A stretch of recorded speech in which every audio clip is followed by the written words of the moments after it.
Nako, breaking news! Hindi inaasahan ito ni Pinky na mag-i-speech po itong si Chavit Singson, no? Naunahan po si Pinky, no? Ang nakapagtataka, nasa na si Pinky, bakit ayaw mag-speech, no? Akala ko ba may schedule siya? Hindi, natatanong lang, di ba? Nakaraang linggo sinabi niya may mag-i-speech siya ata sa Monday or ito. Mukha yata nauna ni Chavit, no? Kaya siguro magbabago ng script. Di ba? Hindi, kasi gano'n naman yun eh. Mabigat ang sinabi ni Chavit dito, di ba? Na talagang ipinaunawa sa atin yung mga nangyari na. Di ba? Sabi ko nga, yung Diskaya, pinakulong. Kung isang kontraktor lang ba gumawa sa buong Pilipinas? Ibig ko palang sabihin, yung 5,500 na flood control na natapos na. Ibig sabihin, sa kasalukuyang 2025, natapos na. Ha? Ibig sabihin, di sa panahon ng Duterte, ha? Di sa panahon ng Duterte. O, nasa na? Di ba? Ngayon, ito tinalakay, sinariwa sa atin. O, sige, may kasalanan ng Diskaya. Pero bakit si Diskaya la? Nasa na? Sabihin, doon lang ba nakapokus kala Diskaya ang nagiging kaso ngayon? Ha? Sa mga district engineer lang ba ng Bulacan? Nasa na nasa Ilocos? Asa na? Asa na ibang nasa ibang lugar na binabaha? Di ho ba? Alam mo, common sense na lang sabihin, wag ako sabihin, palaking butas lang yan kay Sara. Palaking butas? Matatakpan ba yung butas kay Sara? Hindi na matatakpan yun eh. Kasalukuyan naghihiring na sila. Di ba mga kababayan? Kasalukuyan naghihiring na po at pangatlong hearing na yata yan. Paano mapagtatakpan nila yung kay Sara? Ha? Di ba? Hindi mo pwede pagtakpan ng isang bagay na nasimulan na. Pwede mo pagtakpan kung magsisimula pa lang kay Sara ng investigasyon. Yan, pwede mong atakihin yung kuwari, flood control. Pero hindi eh. Ibig sabihin talaga, itong ginagawa nila, hindi ito para i-destabilize ang gobyerno. Totoong may nangyaring korupsyon. Baka nananaginip kayo ng gising. Baka iniisip niyo yung narinig nyo nung SONA na mahiya naman kayo, akala nyo guni-guni lang yun. May nangyari talaga nakuhaan ng pera. At ito yung sinasabi ni Chavit ngayon. Di ba? O ito, pakinggan nyo po ha. Nag-uusap, bago sila umupo, nag-uusap na yung tatlo. Hindi inaasahan nila, ano to ni Pinky, hindi inaasahan ni Pinky to. Bong Marcos and Saldico and Speaker. Nung dinaglag nila si Saldico, dahil ayaw niyang pauwiin, nagsalita, kinasuhan kagad 5 days, 7 days, may kaso now, may warrant of arrest. Yung mga pangako ni BBM na kakasuhan niya mga malaki isda rito, wala. Dahil, included sila eh. To prove to you, nagsalita si Saldico, kinasuhan. Ngayon, nagsalita na nakakahalata na dahil tinuturo lahat ng mastermind si Speaker Martin Romualdez. Nagsalita. Sinabi niya yung mga tao, Public Works and Highways, and Executive ang involved dyan. Ibig sabihin, BBM ang involved dyan. So, from the very beginning, sinasabi ko na siya mastermind. Ginamit lang si Saldico at saka si Martin Romualdez. Nag-uusap yung magpinsan. Ngayon, nahalata nyo, Ombudsman, DOJ, kinakasuhan kagad yung mga nagsasabi totoo. Ito, nagsalita si Martin Romualdez, bakit hininto? Unang-una, sinabi nila, kakasuhan namin si Martin Romualdez. Nilagyan na nila ng... Oo nga, batasan na nga ba? Ba't ang tagal? Ang tagal ang tagal, no? Samantala si Jason Sa, ang bilis eh. Samantalang yung mga vlogger, ang bilis eh. Pati yung bagong video ngayon ha, na kumakalat ngayon sa NBI. Oy, huwag niyo papakalat yun ha, sa NBI ha. Kuryente yun. Ha? Huwag niyo pakalat kasi nagsalita ata yung NBI na kung sino papakalat nun, kakasuha. Yung nagmumura si ata doon yung director na tapos nagkakasagutan. Wag intindihin niyo na away nila yun. Huwag niyo baka i-post niyo pa yun, i-share niyo pa, mapi-fake news kayo no, makakasuhan kayo kasi private nga naman yun, di ba? Ang bilis, di ba? Aksyonan. Hindi siya pwede makalabas sa ibang bansa. Tapos, nagsalita si Martin Romualdez. Sinabi niya, executive, liwanag. Ang executive, BBM. Pag sinabi executive, huwag nyo nang ibahin ng kahulugan. Pag sinabi bang, alimbawa ganito, pag sinabi ba owner ng bahay, Pwede ba yung aso nyo nun? Andyan yung aso, andyan si pamangkin, andyan si pinsan. Owner ba yon? Huwag nyo na ibahin. Pag owner ng bahay, isa lang yung may-ari talaga nun. Kung sino nakabili ng bahay na yun, kung nanay niya. Hindi kapatid niya, hindi pinsan niya. Huwag nyo na sabihin, owner ng bahay. Sino owner ng bahay? Marami nakatira sa bahay na yan. May pinsan, may kapatid. Sino dyan? Parang gano'n, pag sabi owner, yun na yun. Di ba? Huwag nyo na palawakin. Siyang mastermind. Pero, ngayon, Hindi ko sinasabing mastermind si BBM, ha? Ngayon, ang pinakamaganda kasi niya, sabi ko sa inyo, wala kayong ibang dapat puntahan, yung investigasyon. wala na. Bakit hindi siya nasagutin ng ombudsman, DOJ, at presidente, bakit hindi nagsasalita? So, ibig sabihin, nag-aregluhan na, nagtakutan lang. Dahil lalaglag nila si Martin, kung ilaglag niya, sasabihin niya mastermind. Yun lang yun. Para tayong linuloko na ating nakikiusap po ako sa ating kababayan, hindi yung mabuti, dahil puro diversion ginagawa nila. Ito lang yun eh. Alam nyo may korupsyon. Kapag alam mo may kinuha, pag alam mo may kinuha, anong gagawin? May nawawala. Tama? Halimbawa, ito, nakapatong. May kumuha. Hindi, nawawala. Hindi mo pwedeng ma-misplace kasi alam mo pinatong mo lang doon. May kumuha. Kapag may kumuha, inahanap mo kung sino kumuha at nasan yung kinuha. Meron ba naman pera? Ang ba, ninakaw 1 milyon, no? Sa drawer mo, ninakaw 1 milyon sa drawer mo. Meron ba naman ninakaw yung pera mo sa drawer mo, 1 milyon, ang hinanap mo lang yung kumuha. Pero hindi mo na hinanap yung 1 milyon kung nasaan. Naintindihan nyo? So, ibig sabihin, dalawa hanapin mo. Yung kumuha, pati yung kinuha na 1 milyon. No, eto, may nawala at may kinuha. Hinahanap natin kung sino yung kumuha. Tama, kaya nga ngayon di ba? At dapat hinahanap natin kung nasaan yung perang kinuha. Bakit di nahanap kung nasaan yung perang kinuha? Ang hinahanap lang, tinutugis ng mga chabit lang nila Marcoleta, nila Libiste, nila Miao Miao, Kong Miao. Pero sila wala silang hindi mo man lang alamin na teka, nasan ba yung pera? Sino ba may kagawa? Nasaan yung pera na bilyon-bilyon nawawala? Nasaan? Hindi nyo hinahanap kung nasaan. Bakit? Ayaw nyo kasi mag-imbestigate. Diba? Ipatawag mo 18 Marines sa Senado. Tignan mo, malalaman mo natin kung nasaan yung pera. Diba? Dinilito na tayo lahat. Kaya ginawa ko na, mula nung in-snap ako ni BBM sa Japan, nagtaka ako kung bakit. So, re-record ko lahat yung speeches nila, lahat yung pinupunta nila, lahat yung ginagawa. So, napagtama ko na, mabuti naman at in-snap ako, meron na silang gagawin. So, dinokumento ko lahat ang Public Works and Highways, record po galing sa Malacanang and Public Works and Highways 2. Isa lang muna sasabihin ko ngayon para di marito ang ating kababayan.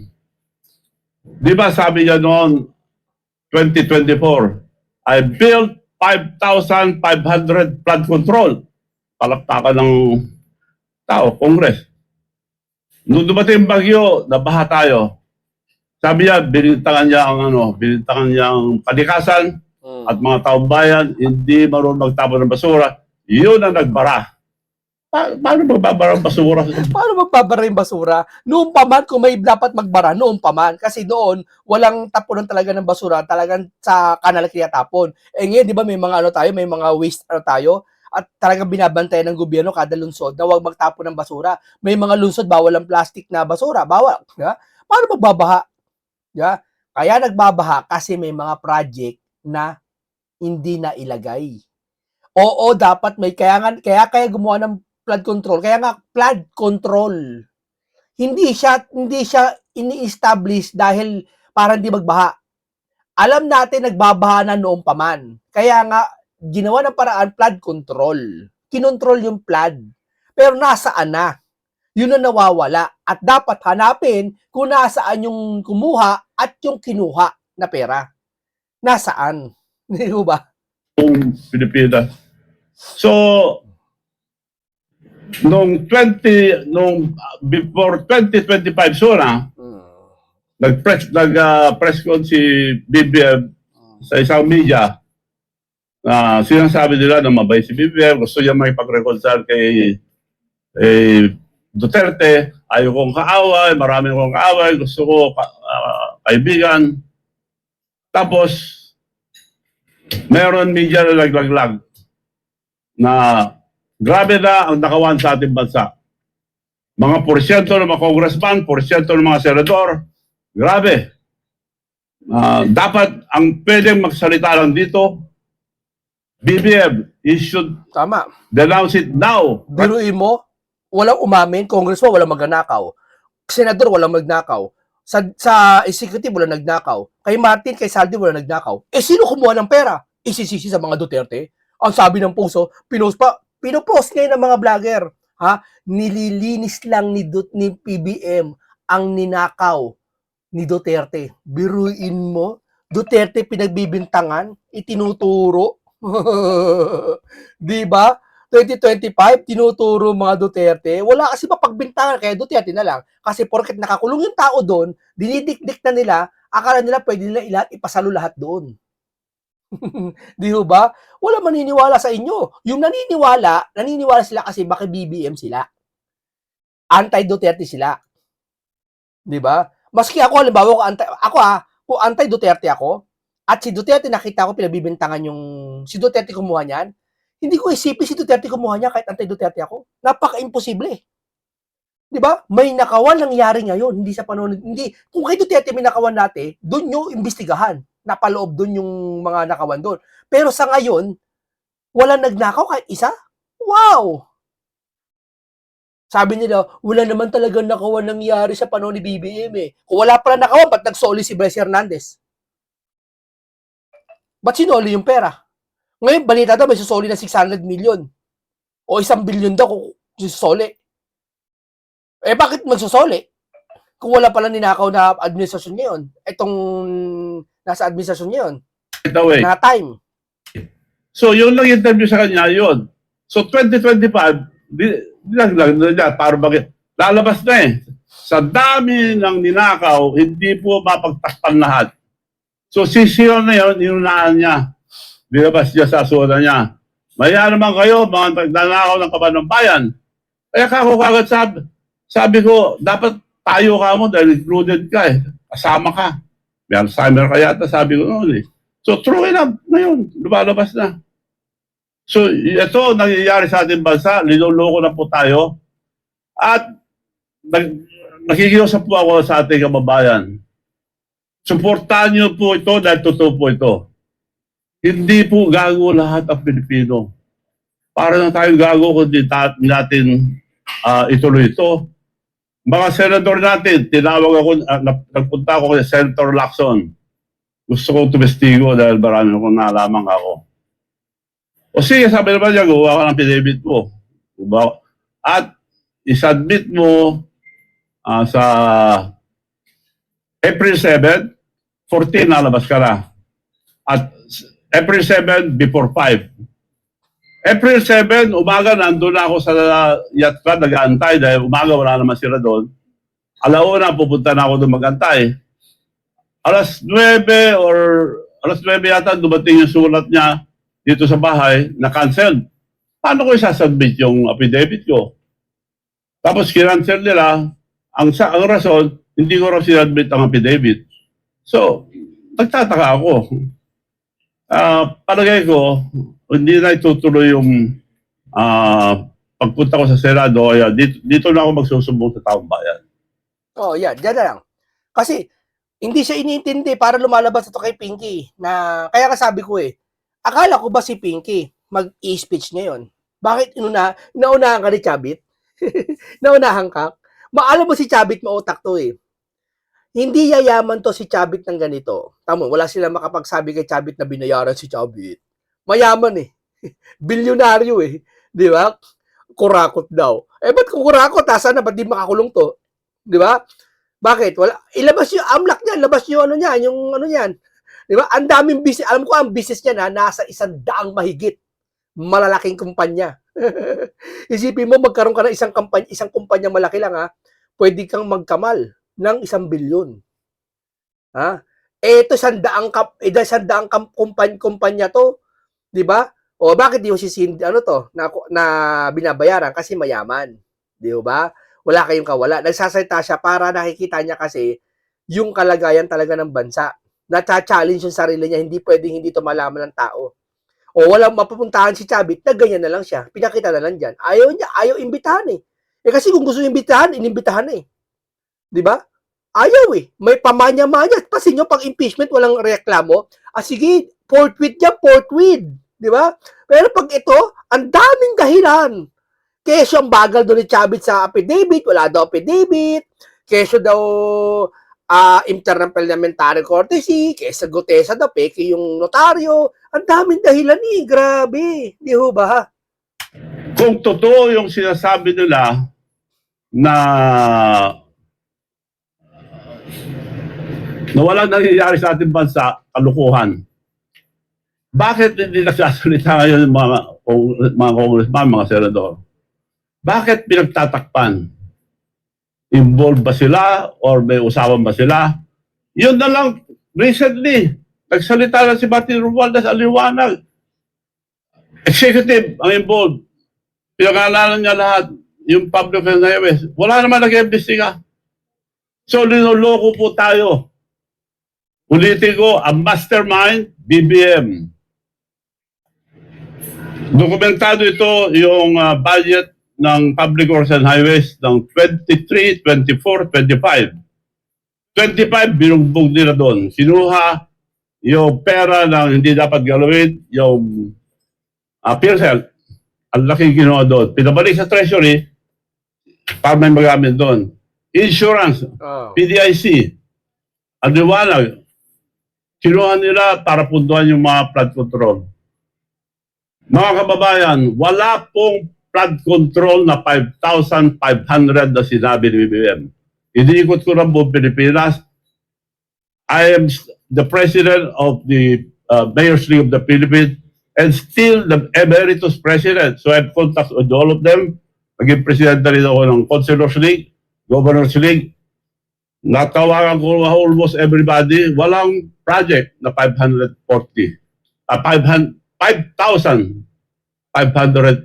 project. Now, isa lang ilalabas ko ngayon para hindi kayo malito. Alam mo ba, ang isang proyektong 5,500, napakalaki nun. 5,500 na project yun ha, wala. Isang proyekto gano'ng kalaki yun. Yung isang proyekto namin dito sa lungsod namin, isang proyekto sa lungsod namin, hindi ko sasabihin. Pero meron naman dito. Pero doon sa kabila nila, dito kasi meron sa amin eh. May hindi naman ghost project sa amin eh. Doon sa kabilang lungsod. Alam mo, isang proyekto lang alam mo gaano kalaki, ilang kilometro? 5 kilometers. Yung buong Imbornal inayos ng project. Isang proyekto lang yun Gaano kalaki yung, gaano ka cost nun? Gaano cost nun? Nasa 5.5 billion yata yung cost doon. Yan 5,500. Flood control na wala talaga. So, ibig sabihin, ang laking pera noon. Sa isang project nga lang, laki na eh. Pag wala yung project, nasaan yung pera? Hindi mo ba inaalam kung nasaan? Walang kumuha. Lahat, walang umaamin, walang kumuha. Tapos, isisisi nila sa Duterte, yung mga vlogger. Duterte kumuha. Di ba? Yung palengker ng Malacanang, sumisegway na. Nililinis lang ng Pangulo ang dumi ng Di ba? Alam mo yung ganun? Grabe, no? Para bang gusto nilang, may nawalang pera, pero wala nang urakot. Ang sisisi sa mga Duterte. Imposible na nga, ginawa pang imposible. Doon na lang sa Ilocos Norte. Ang project nila doon, ang nakalagay nung una, flood control project ni Sandro Marcos, 540. Pinalit-palitan nila yan, tapos ulit yung pero na-document namin, na total of 15.7 billion ang napunta sa distrito niya, hindi duman sa region, diretso. Kaya hinati-hati na laron para hindi na ibig ng public ang region. Dokumentado po lahat to. So mga babayan, linuloko na po tayo. Anong gagawin natin? Manunod na lang tayo. Ang pinakamasama sa lahat, 19 trillion ng utang natin. And we are paying 2 trillion yearly debt payment. Ano mangyayari sa ating bansa, mga kinabukasan mga bataan? Pati hindi pa pinanganak, may utang na. No way na makabaon na po tayo kung di natin sila pahinto itong kagawan na ito. Kailangan sama-sama po tayo. Itong sinabi ko ito, suportahan natin para malaman natin ang totoo ang nangyayari sa ating bansa. So, marami pa ako sasabihin, yun lang muna, dokumentado po lahat. Yung ibang ginagawa nila. Noong pang Senator si BBM, may kaso na. Si Lisa Marcos, siya nagpapatakbo isa ngayon, marami rin ginagawa ngayon. Senator pa lang si BBM, nakikialam na. May mga ginagawa na si Lisa Marcos. So ito ang nangyayari. Ang minuto natin, wala silang puso. Wala na hiya-hiya. Puro sinungaling ang sinasabi nila. So mga babayan, so hindi tayo gagalaw lahat na isa, wala namang nangyayari sa ating bansa. So dokumentado po lahat to. Si BBM ang mastermind. Ang liwanag yung sinasabi ni Martin Romualdez. Involved ang executive. Sino ang executive? Marcos, BBM. So siya po ang mastermind. Nirecruit lang na siya ko para gumawa, gawin yung mga flood control, lahat ng flood control lang po ito. Yung ibang departamento, ang dami po. O huwag na tayo mawala sa flood control. Marami pa yung mga iba. Puro nakawan po. Yun lang po masabi ko yun para di man ito ang ating kababayan. Sa susunod, mas marami po. So, if you have any question para masagot ko. O yan, Pinky, sagutin mo yung mga sinasabi ni Chavit Singson. Di ba? Napakadali lang yan. Ba't yung pa matawag-tawag yung mama na yan? Hindi naman to politiko. Di ba? Na dapat talaga may nagpapatunay siya na powerful na tao lang to kasi may pera. Di ba? Ba't di mo maimbestigahan to? Wala lang rason. Di ba? Nakaisip pa rin talaga ng rason. Wala daw pipidibit. Grabe talaga, no? Antindi. Grabe. Gagawa talaga ng paraan tong chairman na to.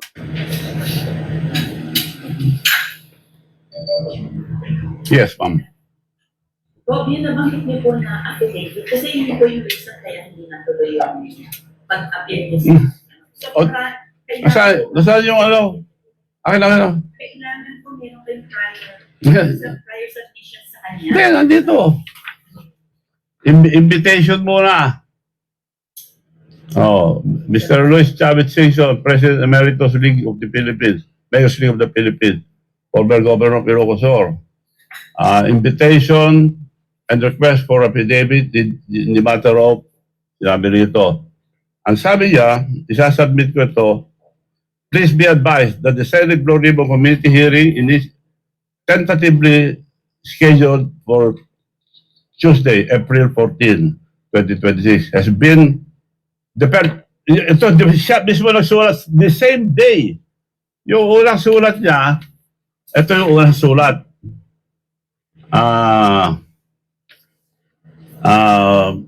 Governor Chavit Singson, greeting. Pursuant to the above captioned subject matter and your request to testify on flood control anomalies, dated 16th of March 2020, we respectfully request your honor to submit on or before 5 p.m.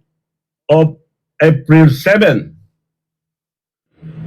Nandun ako ng umaga. Nag-aantay. Ayan, no? Kumain ako sa yacht club. Alauna, pupunta na ako. May dumating na surat ng umaga. The same date. Kinansel niya 7. Ayan, no? Malinaw, Nandoon siya. May affidavit siyang ginawa. Tapos, nagdahilan yung Pinky, wala daw affidavit. Di ba? Ayan ang katotohanan. Ano yung kakatwira mo dyan? Sino sisinungaling?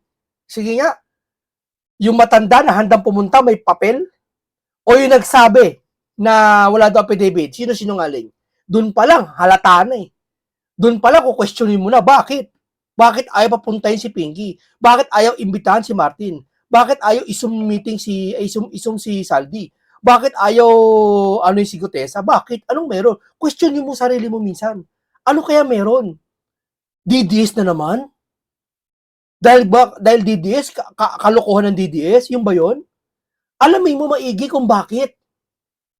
Ano, ang lahat ng bagay, tandaan nyo, may dahilan. Hindi po pwede magkaroon ng isang bagay kung walang gumawa. Hindi po pwede ang isang tao kumilos, lahat ng may dahilan. Yung insekto, kaya nagkaroon, may dahilan. Pambalan sa mundo. Yung ipis, ultimong ipis, may dahilan. Yung mga virus, mayroong dahilan. Gumawa ng mga algae, gumawa ng mga oxygen. Lahat ng bagay may dahilan. Di ho ba? Oh. The committee has deemed it necessary to reschedule the public hearing contingent of the mitigation of the current national energy emergency. Kung anong rason sinabi. Dokumentado po lahat. Gusto ko, naka-ready yung affidavit ko. Mayroon akong affidavit. Nandun na ako noon. Walang tao ng umaga doon. Wala sila eh. Saan ko siya submit? Kaya sinunod ko lang yung gusto ni Senator Lacson. And yet, sinabi niya na wala daw ako affidavit. Meron. Pwede ba naman mawala ng affidavit si Chavit? Ikaw naman, Pinky, yung gagawa ka ng ng dahilan palpak pa. Pwede ba naman nagpipresenta yung tao? O, may edad na to, 70 plus na to, mag-80 na to. At naging governor to, naging mayor's league pa, councilor's league. Ang daming negosyante to, 100 negosyo, lahat negosyo niya. Ikaw ba naman, alam niya nga harap ka sa hearing, hindi siya gagawa ng affidavit? At magsasalita ba siya, alam niya, hindi siya papagawa ng affidavit? Alam niya, pagagawa siya ng affidavit at kahit di sabihin sa kanya na gumawa ng affidavit, gagawa siya ng affidavit, bagay na imposible na hindi na siya sabi niyo na hindi nakagawa ng affidavit si Chavit. Lumabas tuloy sa mga vlogger, tamo si Chavit, si Sabit ay hindi gumawa ng affidavit. Paano? Takot. Baka matuklasan si Duterte kumuha. Pero laging Duterte sila, Kung bakit takot to? Duterte? Kayo nakaupo. Yung mga amo nyo ang leader ngayon. Bakit ayaw kung talagang sinasabi ng vlogger Duterte lahat ng ito? Bakit di nila imbestigahan ang flood control ng Duterte? Kung talagang Duterte ang kumuha ng kaba ng 2025. Di ba? Wala na. Kaya wala na akong pag-asa na makarating pa sa Senado. Ayaw nila malaman ng totoo. So ito po ang katotohanan. BBM is the mastermind. Involved lahat sila, Saldico and Martin Romualdez. Yung mga... Alam mo kung napatunayan talaga, may takipan, dapat pati yung tatakip, ikulong. Ikulong po, katulad ng case ng Plunder. Oo, pag magtatakip, napatunayan Dapat sa Sara Duterte, pag naging presidente po kayo, lahat po na napatunayan na nangurakot at nagtatakip sa kurakot na yun, ikulong nyo po. Kahit senador man yan. Ganoon lang po yung kasimple. Mga public functionaries, ginamit lang lahat yan. Kasi pag nagbayad yung contractor, binabayaran kagad ang public works and highways. Bayad agad. Hindi pa tapos. Kaya maraming ghost project. Only in Ilocos Norte, probinsya ni Presidente na supposed to be a model. 100 flood control project, 540 ang nakalagay ng una flood control project, total of 15.7 billion. 4, 23, 24, 25. 25 binugbog na nila doon. So, iba pa yung 22. Nung nag-umpisa sila, nag-umpisa na doon. So, ito lang 23, 24, 25 para maliwanag. Ilocos Norte, first district lang. Office of the Department of Public Highways, diretso sa first district local para wala ng bidding. Hinati-hati na kasi bawal doon malalaki. So yung 15.7 billion, hinati-hati nila doon sa daming kontraktor. Meron nga isang ipapakita namin yung isa, hindi magtama. At saka karamihan, wala. Ghost project. And meron man substandard. So, hindi na dumadaan sa region, diretso. Maraming mali-maleta dahil lahat buong Pilipinas gano'n ginawa. Yung mga contractor, Meron naman iba, pero yung iba di na ginawa dahil di na rin kaya sa tinatanggal na porsyento. So, totoo po yung mali-maleta. Tingnan mo yung tingnan mo yung mic niya. Tingnan mo yung mga mic niya. Hindi makilalang media. Hindi masyadong ganong kalakas na media. Bakit hindi siya kino-cover ng media, mainstream media talaga, yung malalaking media na kilala? Tingnan mo yung mga mic niya. Hindi naman kilalang mga media yan. Hindi, may kilala pero hindi ganun ka talagang ano. Ba't yung iba wala? Alam nyo na. Sa next, natin, yung mga Marines, yun ang mga tunay na testigo. Yun ang tunay na mga bagong bayani natin at hindi natatakot pagsalita. Marami po silang lalabas at marami po silang sasabihin. Kaya lang, hindi inimbestiga yung sinasabi, sila inimbestiga. Baliktad. Kung sabihin mo totoo, ikulong. Si Diskaya, nagsabi totoo, kinulong sila mag-asawa, kawawa naman. Nagbayad lang yun, binigyan ng project. So, anong magagawa niya? Naniniwala ako. Yung Diskaya, wala siyang, may kinalaman siya kahit papaano, pero hindi ganun kalaking porsyento. Hindi makakakilos ang isang kontraktor kung walang signatory o walang ng congressman. Tandaan niyo yan. Biruin mo, mas sinisi yung kontraktor kaysa yung congressman. Wow! Grabing Pilipinas. Only in the Philippines. 'Di ba? Ako nag-utos sa'yo sa hardinero. Inutusan ko yung hardinero bumili ng backhoe. Ha? Tapos, yung backhoe galing pa sa Kurakot, yung bumili, yung gumawa, yun ang sinisi mo. Ako ang nag-utos, nag-signature, di mo sisisihin. Wow! Diskaya lang nakulong. Ibig sabihin pala, hawak ng Diskaya ang budget ng Pilipinas. Sila nagmamanage. Sumagot kayo. Pag sinabi mong oo, ay hindi ka talaga dapat makinig dito. At ang sagot talaga doon, hindi pwedeng hawakan ng Diskaya ang budget ng Pilipinas. Tapos sila may kasalanan? Hindi natin siya sabi wala silang kasalanan. Sila ang sinisisi, sinasalo lahat. Bayad sila ng 25%. Binabayaran naman kagad sila. So, yun po ang katotohanan dyan. So, yun po ngayon, sa ngayon. Okay, maraming salamat po. Ganito lang po sa binunyag ni Chavit Singson na alam ko mag-i-speech dapat si Pinky. Pero nasaan na? Baka bukas pa hintayin natin. Pero hindi ko alam kung bukas pa. Baka si Chavit na utakan siya, inunahan siya.